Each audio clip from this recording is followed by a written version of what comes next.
Welcome, sir, to you're welcome to Let Your Life Blossom series. Any radio presents our conversation on not rocket science, and I am Ambassador Godue from Nigeria. Nice to meet you, sir. It's so nice to meet you and a pleasure to be here and discuss today that how rocket science is not a rocket science either. Let's start.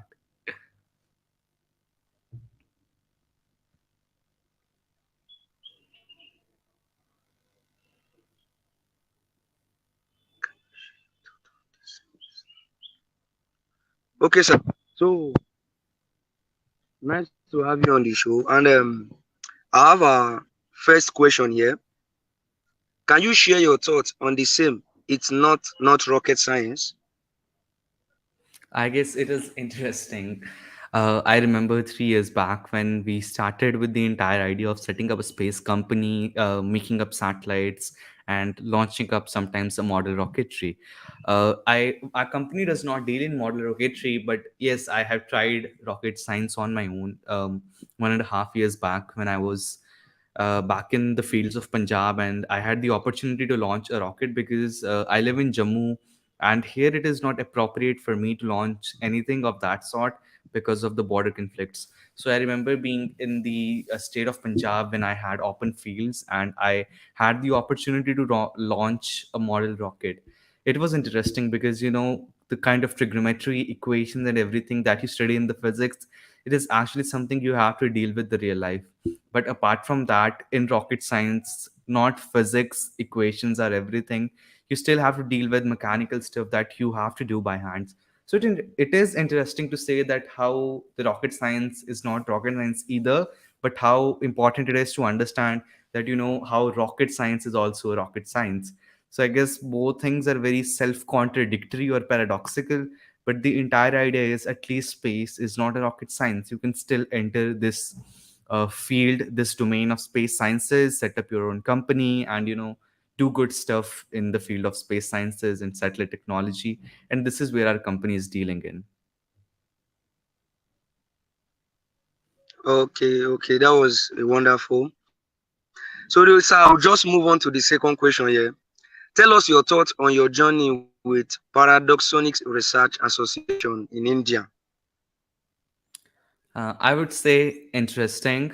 I have 3 words. I would say interesting, fantastic, and fabulous. First of all, 3 years back when we started with setting up the space company, Wow.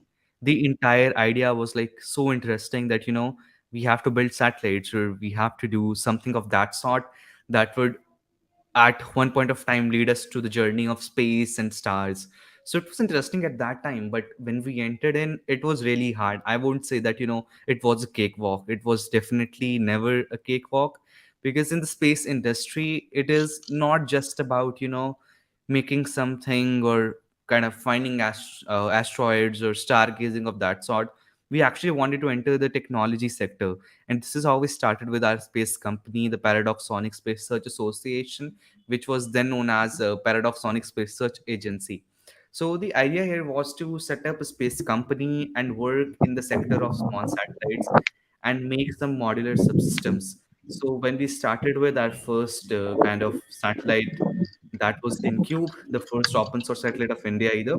So we started working with InCube. After that, we started making different subsystems that we thought can be modular in nature for the space industry, and that's how we came up with our future idea of implementing IoT in space, because I guess that's future.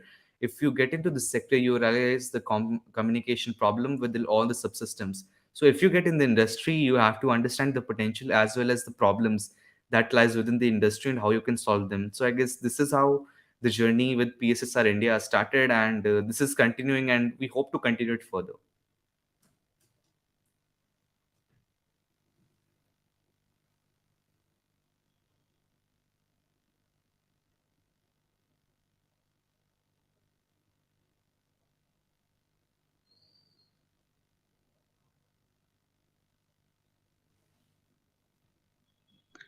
I think Godwell is having some network connectivity problem.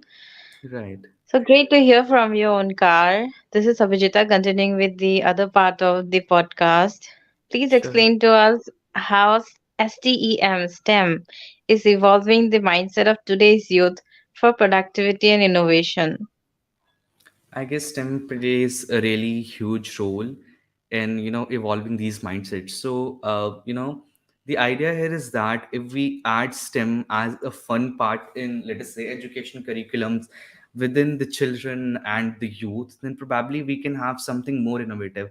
The main issue why India is right now slow in progressing towards STEM, or why India is still a developing part in the STEM industry, is the idea that why it is not included in our curriculum. STEM is just a normal part of your life. The idea here is that we have to make STEM more fun oriented and more kind of a science oriented thing, rather than just those big words of physics or mathematics when someone's talk about STEM.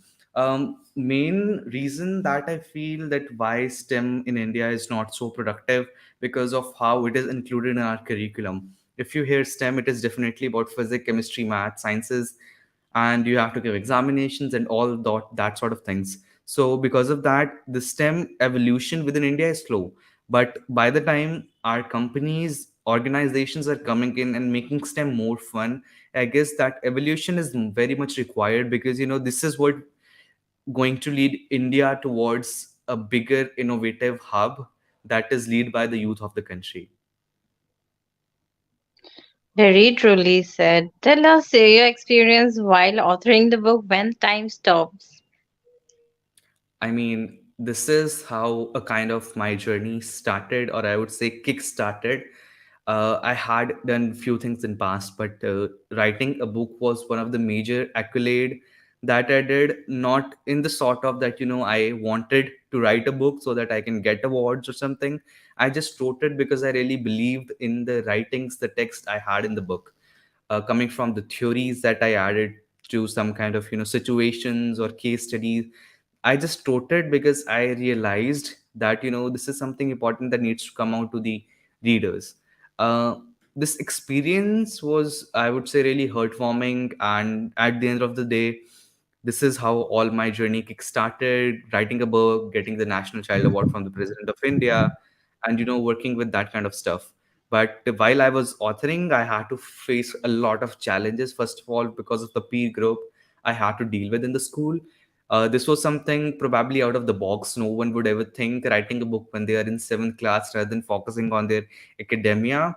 But I was like, I really realized that I have certain, I would say, intellect, or have certain knowledge in the field of theoretical sciences, and I should have to put it forward. I did that. And at the end of the day, it actually paid me forward, paid me back what I spent my time, my situations, and all those kind of challenges that I overcame. It paid it back. Okay, Interesting. okay. Sorry, my network is very bad. Oh, it's all right. It's all right. Is it good now? Okay, now. Yes, yes, yes, yes. I hope I'm audible. Yeah. Okay, now, how did the book I Who Lead happened? Like, tell us about it. How did it happen? I guess this is a very interesting story. I started this with, I remember there was a text from Vishal from Kavya Varsha, now Pratha. He texted me 3 or 2 years back, I remember, and he wanted to have me on a webinar kind of a thing. So I agreed, but after that, the relation sort of thing happened with Vishal was just amazing. He's truly such a great human being, and the kind of initiative it took forward, I really liked it, and I wanted to appreciate it in one way or the other. So I actually agreed, or actually put the proposal forward that I really want to write a book on your journey, because this is truly inspiring and people should know about it. So that's how I got in touch with Vishal. Then the entire team of Kavya Varsha had all of their writings of sort, the biographies and all. Actually, I guess there was a contest few months back about this book, and regarding, I guess Abhijita knows more about it. So it was some sort of essay competition that Kavya Varsha did. So after that, I was like, yeah, whosoever wins the competition, the top 15, their writings would be published in the book along with the entire biography. So this is how I Who Lead happened. He's Okay, actually that's a awesome. very dear friend of ours, and I Yeah, think the book resembles all our hard work. And mentioning all our hard work at such a young age is commendable on your part. And everything associated with Kavyavarsha Pratha, AnyRadio, Paradox Sonic Space Research Agency Association of India is close to all of our hearts, because this group of people is like-minded and is progressive towards creating a nation who is rather developing than developed. I think we have to move ahead with a lot of prejudices, but yeah, I think we'll overcome everything and we'll finally establish our nation as developed. true that. So, name some of Yeah, your that's favorite awesome. authors and why you appreciate their work till date.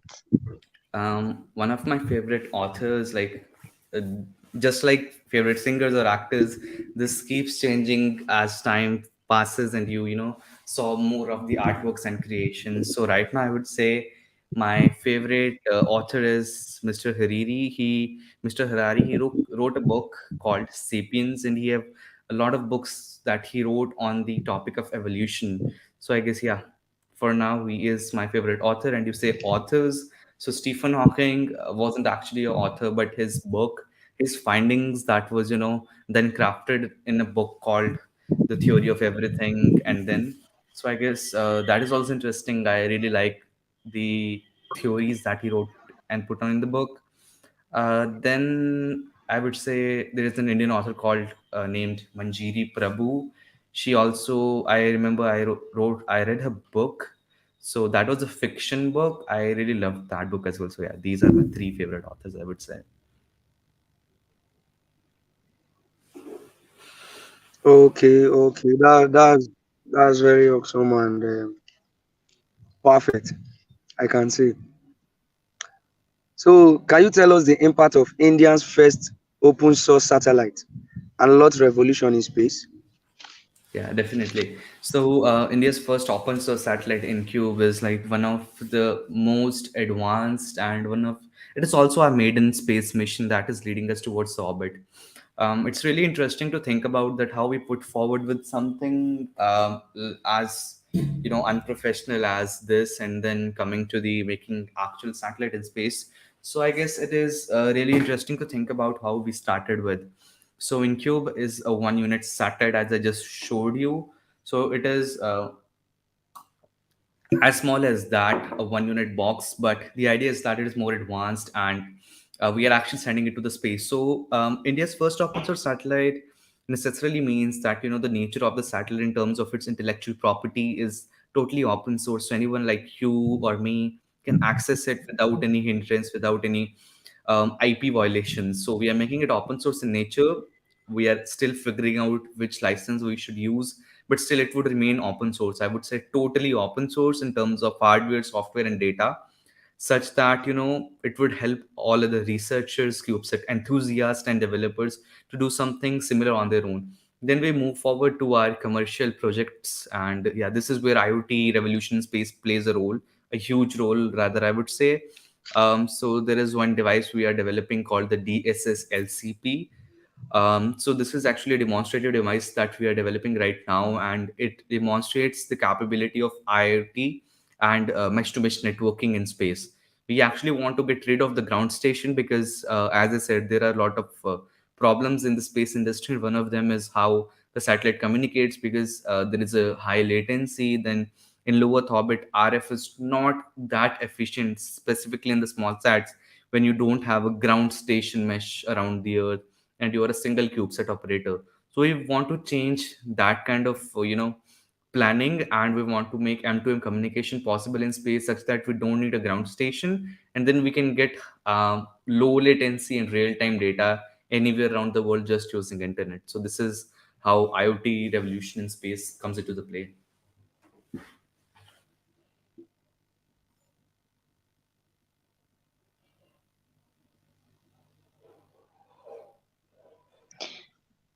Great, great. So explain to us your experience with regards to space tourism. With space tourism, I would say, okay, so I'm also engaged with few space tourism kind of agencies and corporations. One of them is based in Switzerland called Swiss Space Tourism. And even our company is also working on to enable space tourism in, soon few years. Uh, I feel space tourism is going to be a major sector in next decade, specifically that the kind of tourism that you think, you go to hills, you go to mountains, you go to beaches for your vacations and all. It is possible that you can go to, sometimes you can go to Mars for vacations. I know that is not going to happen too early. At least it would take next 4 decades to happen to make it, the colonization of Mars that much possible. But for now, I guess some kind of space tourism, let us say about Karman line or somehow in the ISS, if you make it a destination spot, yeah, definitely it is possible. And in next 2 decades, it would become so accessible that I guess it would be equivalent to the cost of a flight ticket. So people would be able to access it, and I guess this is a good thing. We should try that, and why not? We should try this. Space tourism is amazing.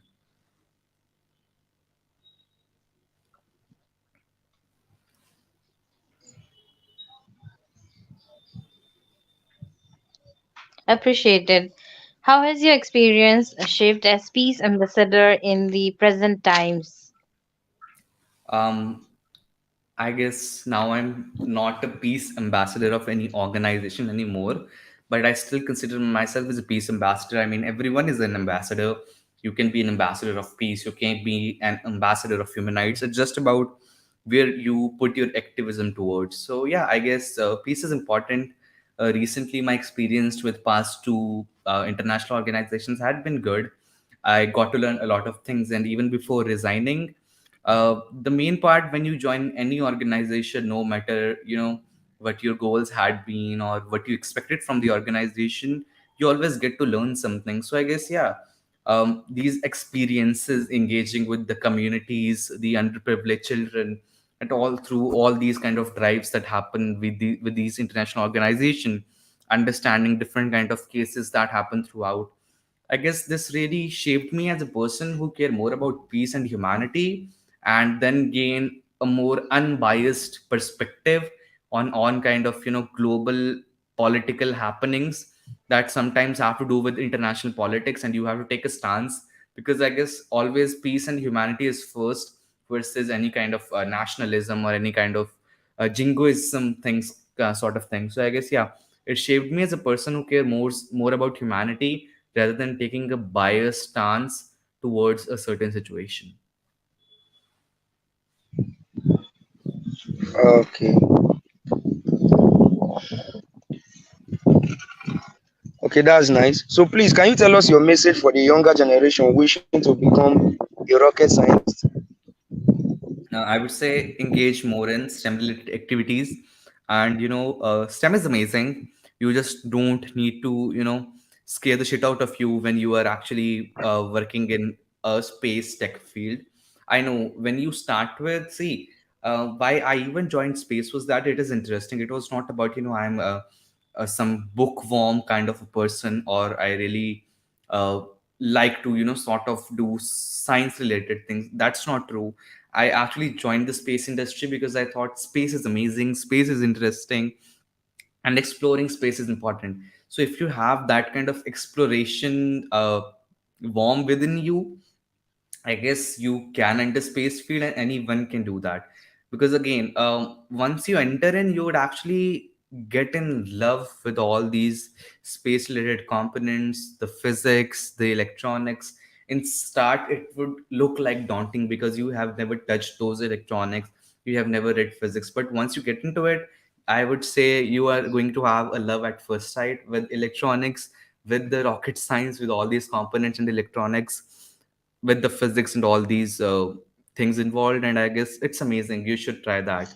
And if you start something, you should never leave in between before you end up achieving something, because I guess this is something that really helped me learn a lot throughout my experiences. I started 3 years back. A lot of people pushed me back because they thought I won't be able to do this, or some people have this tendency to do leg pulling all the time. But still, because I believed in me, I there were a lot of times when I failed. Things really didn't went as I thought, but I was just like, I believed in me and didn't want it to stop in between, and because of that, I achieved right now. So I guess, yeah, if you are doing something, you should just never stop in between, and always have this tendency to be flexible in all kind of situations, and that's going to help you a lot, even in your life situations, and even in these rocket science or entrepreneurial pursuits. Uh, that's a good encouragement, because even to me myself, I'm being encouraged. Thank you for being part of Let Your Mind Blossom series on Any Radio, presenting on not rocket science. Thank you. And indeed, it's a privilege. Yeah, indeed, it's a privilege we had you on the studio today, and also with my mentor. I really appreciate for your time and also your words of encouragement to everyone.